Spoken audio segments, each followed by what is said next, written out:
Assalamualaikum warahmatullahi wabarakatuh. Innal hamdalillah nahmaduhu wa nasta'inuhu wa nastaghfiruh wa na'udzubillahi min shururi anfusina wa min sayyiati a'malina. May yahdihillahu fala mudilla lahu wa may yudlil fala hadiya lahu. Asyhadu an la ilaha illallah wahdahu la syarika lahu wa asyhadu anna Muhammadan abduhu wa rasuluh. Kepada yang terhormat Bapak Samson Fajar selaku dosen pembimbing mata kuliah AIK dan kepada teman-teman semua yang berbahagia. Baiklah, di sini saya ingin mempresentasikan hasil diskusi dari kelompok kami mengenai konsep akhlak dengan saya sendiri, Nisandro Sela, NPM 21310020 sebagai pemateri ketiga nanti. Kemudian ada teman saya, Kaila Putri Maharani, NPM 21310016 sebagai pemateri kedua. Pertama, mohon maaf, untuk Saniatul Latifah 21310013 sebagai pemateri kedua. Oke, langsung saja untuk pemateri yang pertama, dipersilakan. Di sini saya sebagai pemateri pertama akan menyampaikan materi mengenai pengertian akhlak. Pengertian akhlak dari segi bahasa, yaitu perilaku, perangai, atau tabiat. Maksud ini terkandung dalam kata-kata Aisyah yang berkaitan akhlak Rasulullah SAW yang bermaksud akhlaknya Rasulullah adalah Al-Quran. Akhlak Rasulullah yang dimaksudkan di dalam kata-kata di atas ialah kepercayaan, keyakinan, pegangan, sikap, dan tingkah laku Rasulullah SAW yang semuanya merupakan pelaksanaan ajaran Al-Quran. Selanjutnya, pengertian akhlak menurut Imam Al-Ghazali. Akhlak ialah suatu sifat yang tertanam dalam jiwa yang daripadanya timbul perbuatan dengan mudah tanpa memerlukan pertimbangan terlebih dahulu. Selanjutnya, pengertian akhlak menurut Ibnu Maskawi. Akhlak ialah keadaan jiwa seseorang yang mendorong untuk melakukan perbuatan-perbuatan tanpa pertimbangan akal pikiran terlebih dahulu. Selanjutnya, akhlak menurut Profesor Dr. Ahmad Amin. Akhlak ialah kehendak yang dibiasakan dan ia akan menjadi kebiasaan yang mudah untuk dilakukan. Daripada definisi tersebut, dapat kita pahami bahwa akhlak merupakan suatu perlakuan yang tetap sifatnya di dalam jiwa seseorang yang tidak memerlukan daya pemikiran di dalam melakukan suatu tindakan. Selanjutnya, yaitu perbedaan etika dan moral dalam Islam. Perbedaan yang pertama yaitu akhlak merupakan suatu sistem yang menilai tindakan zahir dan batin manusia, manakala moral ialah suatu sistem yang menilai tindakan zahir manusia saja. Perbedaan yang kedua yaitu akhlak mencakup pemikiran, perasaan, dan niat di hati manusia dalam hubungan manusia dengan Allah, manusia dengan manusia, dan manusia dengan makhluk lainnya. Manakala moral mencakupi pemikiran, perasaan, dan niat di hati manusia dalam hubungan manusia dengan manusia saja.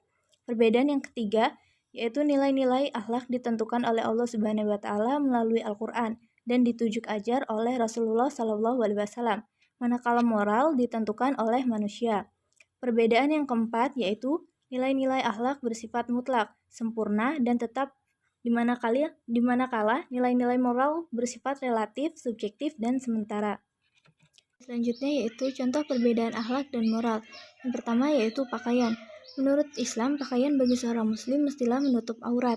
Seandainya mereka tidak menutup aurat, maka ia dianggap sebagai orang yang tidak berakhlak, karena mereka telah melanggar peraturan yang telah ditetapkan oleh Allah Subhanahu wa taala. Berbeda dengan moral, jika seseorang itu menidakkan aurat tetapi masih mempunyai perilaku yang baik, maka mereka masih dianggap bermoral oleh sesetengah pihak. Selanjutnya yaitu pergaulan bebas antara laki-laki dan perempuan. Hal ini sudah menjadi suatu lumrah bagi masyarakat, baik masyarakat di barat dan masyarakat kita.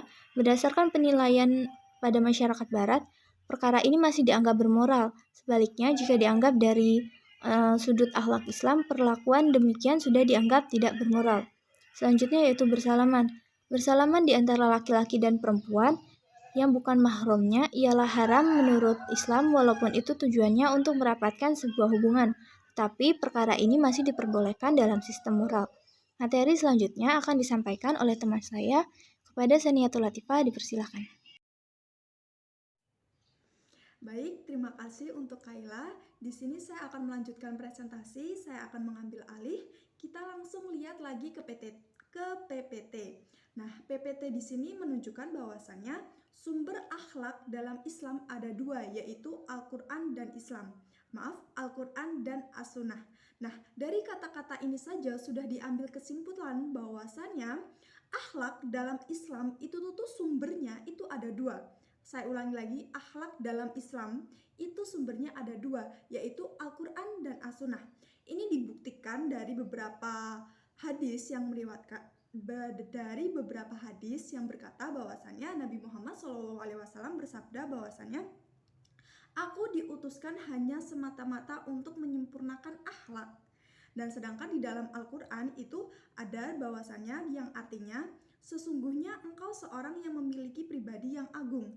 Nah, dari sini saja sudah diambil kesimpulan bahwasannya, oh, akhlak dalam Islam itu tuh sumber utamanya adalah Al-Quran dan As-Sunnah.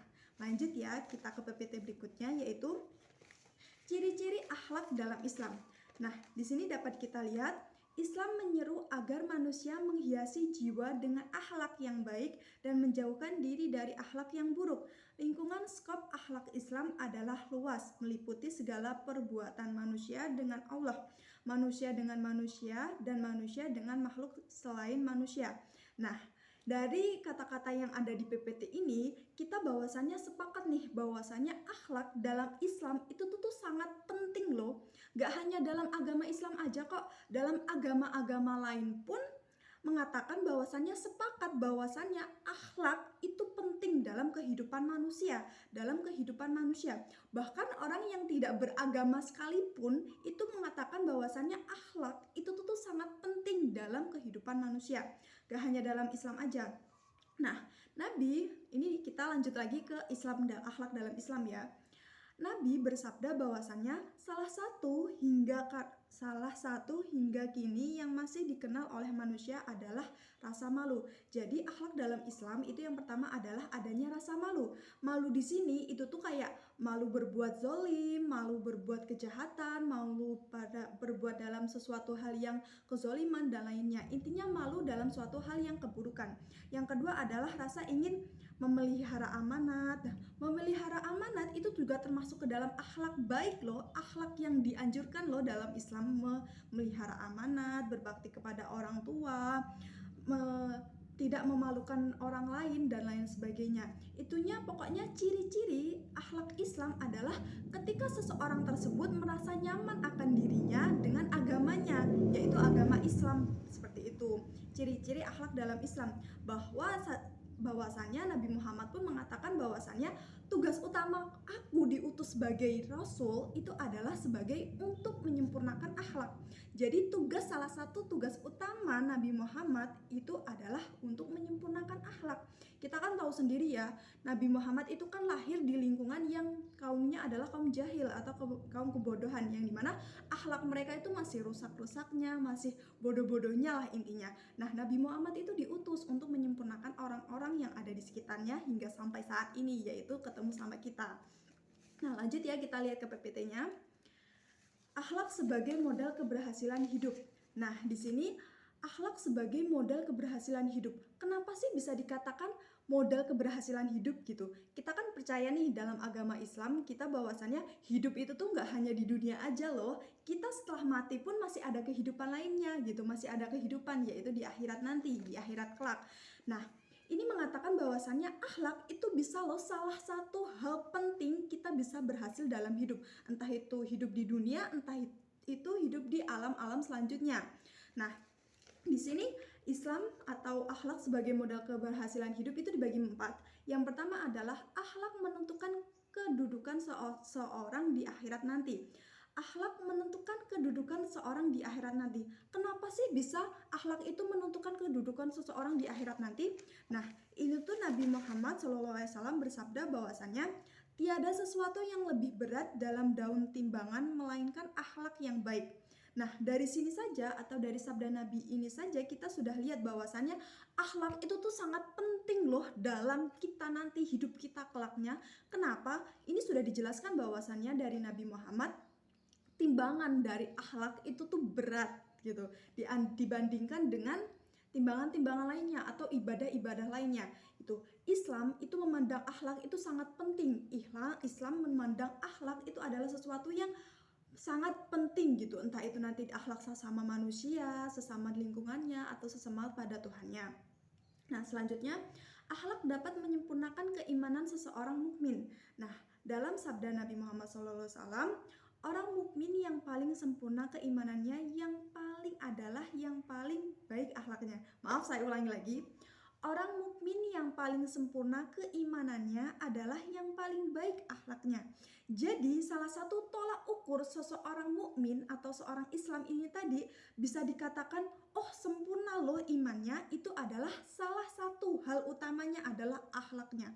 Kalau akhlak kamu baik, otomatis lingkungan kamu, entah itu ibadah kamu dan lain sebagainya, itu juga baik gitu. Ini ada sebuah cerita bahwasannya pada zaman Nabi Muhammad SAW ada sebuah kisah, ada nih seorang sahabat si A, dia itu tuh ibadahnya baik, sholatnya baik, puasanya baik, tetapi dia zolim nih sama tetangganya. Nah, lalu Nabi Muhammad itu memberi respon bahwasannya dia akan mendapat neraka.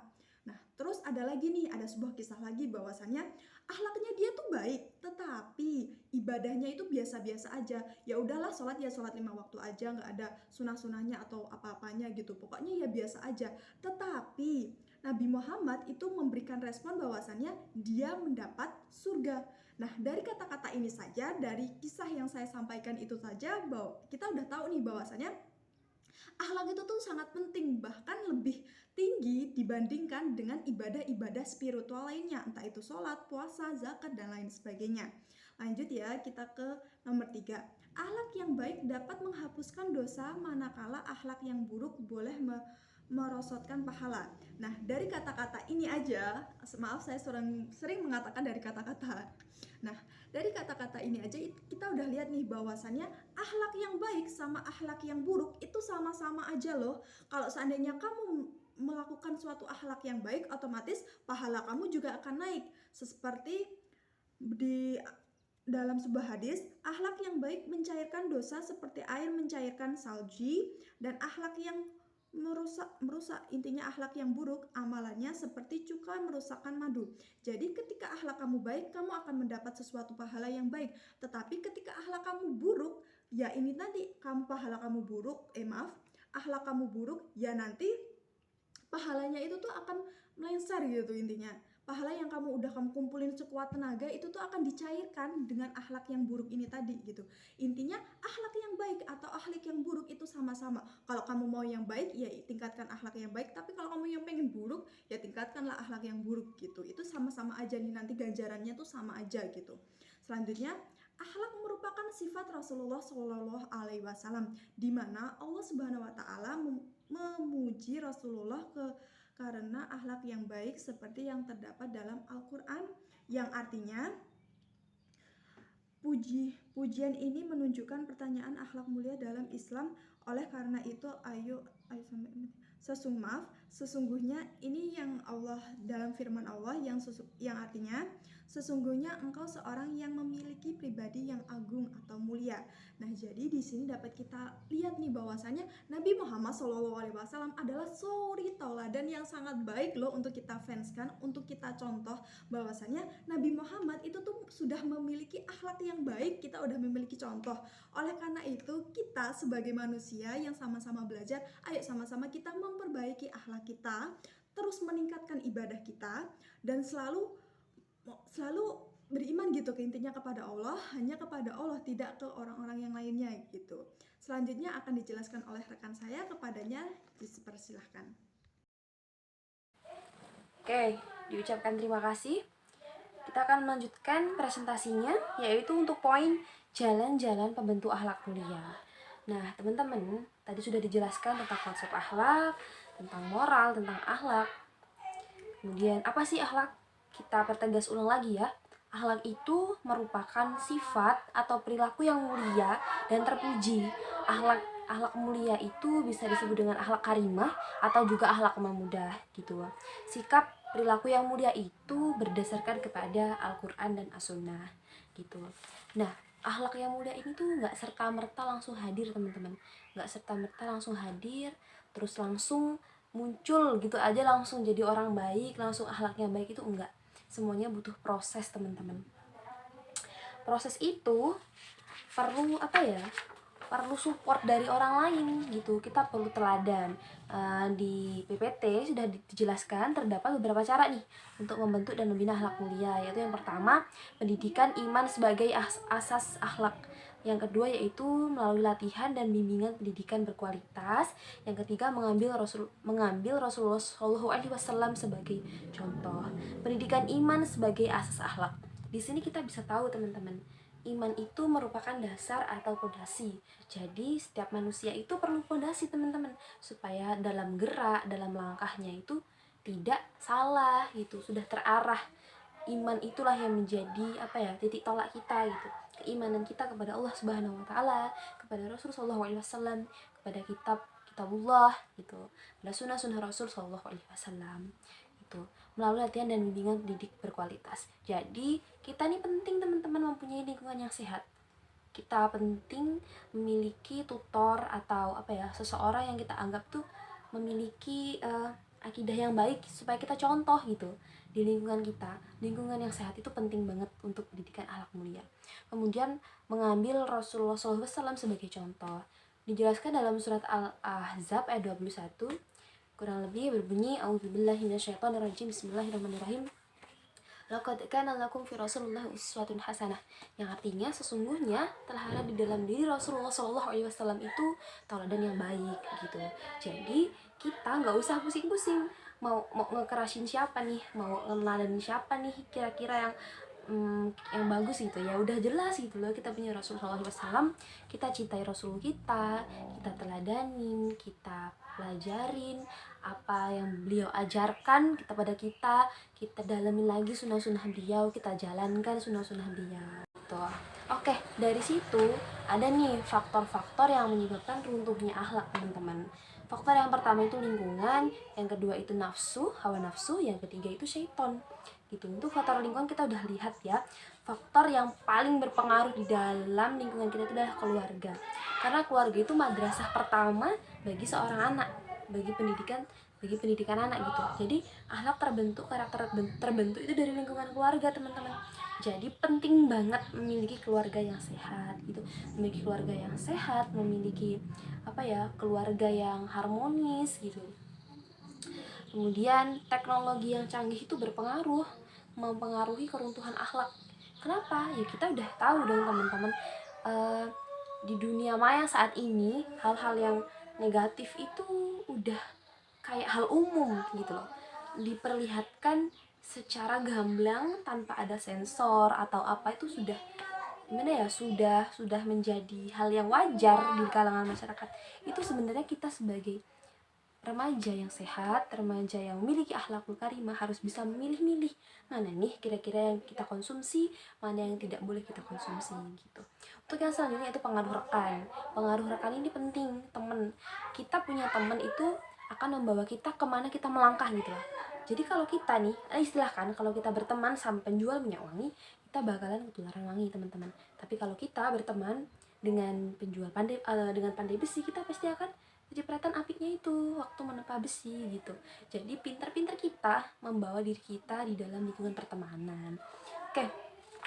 Kemudian budaya masyarakat, lingkungan, budaya masyarakat yang liberal, yang membebaskan tentang pergaulan bebas atau laki-laki dan perempuan bermain sampai pulang malam itu sudah biasa di lingkungan masyarakat. Itu kita perlu mengsaring diri kita sendiri, sebenarnya itu tuh bener nggak sih gitu. Oke, untuk selanjutnya itu nafsu. Nafsu ini sangat berperan banget dalam meruntuhkan akhlak teman-teman. Kenapa? Karena kalau kita mengedepankan nafsu kita pasti akan melakukan hal-hal yang buruk gitu. Kan kedorong sama nafsu kita nih. Akal kita, iman kita yang rendah, nafsu kita yang tinggi, insya Allah pasti akhlak kita akan runtuh gitu loh. Jadi kita harus pandai-pandai memanage, karena setiap manusia itu pasti punya nafsu. Jadi kita harus bisa memanagenya gitu. Syaitan. Untuk yang ketiga itu syaitan rajim. Syaitan itu merupakan musuh manusia dari zaman Nabi Adam alaihissalam sampai. Untuk yang ketiga itu syaitan rajim. Syaitan itu merupakan musuh manusia dari zaman Nabi Adam alaihissalam sampai nanti kiamat gitu. Jadi itu udah jelas banget teman-teman kalau setan itu benar-benar musuh kita. Jadi kita harus mendekatkan diri kepada Allah Subhanahu wa taala, rajin beribadah, kemudian saling tolong-menolong sama sesama teman. Jangan jangan membiarkan teman kita dalam kesesatan gitu. Ingatkan kalau misalkan mereka dalam kondisi yang tidak baik atau tidak benar, kita ingatkan semampu kita. Jangan pernah jangan pernah ngerasa udah tak ingetin loh tapi masih tetap aja. Jangan kayak gitu, tetap aja terus aja sampai dia benar-benar sadar. Kemudian poin selanjutnya, cara-cara mengatasi dan memperbaiki akhlak dalam Islam, menguatkan nilai-nilai akidah dan keimanan kita kepada Allah Subhanahu wa taala. Banyak-banyak mempelajari Al-Qur'an, membaca Al-Qur'an, membaca ayat dan arti Al-Quran. Meskipun sehari itu cuma seayat nggak apa-apa teman-teman, minimal ada gitu loh, jangan sampai enggak gitu, minimal 1 ayat, dan kalau bisa baca dengan artinya, dengan terjemahannya, supaya kita tahu oh maksudnya tuh kayak gitu gitu, nggak apa-apa gitu. Kemudian mentadaburi isi Al-Quran, itu mempelajari isi Al-Quran, kalau ada kajian kita ikut, kita hadir gitu, karena kajian itu nggak meski harus jauh-jauh jalan gitu, nggak teman-teman. Kita kajian online udah banyak loh, di TikTok ada, di YouTube ada, di Facebook ada. Jadi nggak meski harus terlihat tiap hari ikut kajian ke sana ke sini, itu nggak apa-apa sih sebenarnya. Cuman kalau ada yang lebih lebih mudah, kenapa cari yang susah gitu. Melatih diri dengan perbuatan yang baik, berkawan dengan orang-orang yang baik. Kemudian sebelum kita melakukan sesuatu, kita pikirkan dulu apa akibat yang akan terjadi ketika kita melakukan hal tersebut. Oke, mungkin cukup sekian. Ini adalah presentasi terakhir dari saya. Kurang dan lebihnya saya mohon maaf. Kemudian nanti kalau ada pertanyaan silahkan ditanyakan di grup WA teman-teman. Dan jangan lupa untuk mengisi daftar hadir absence di bawah video ini. Dan jangan lupa like-nya. Terima kasih atas waktu dan perhatian. Mohon maaf atas segala kekurangan. Salam cinta, salam perjuangan. Atas nama cinta kita berjuang. Bring supple when you go and uncertainty when you di. Bila pergi membawa bekal, bila mati membawa amal. Nun wal qalami wa ma yasturun. Wassalamualaikum warahmatullahi wabarakatuh.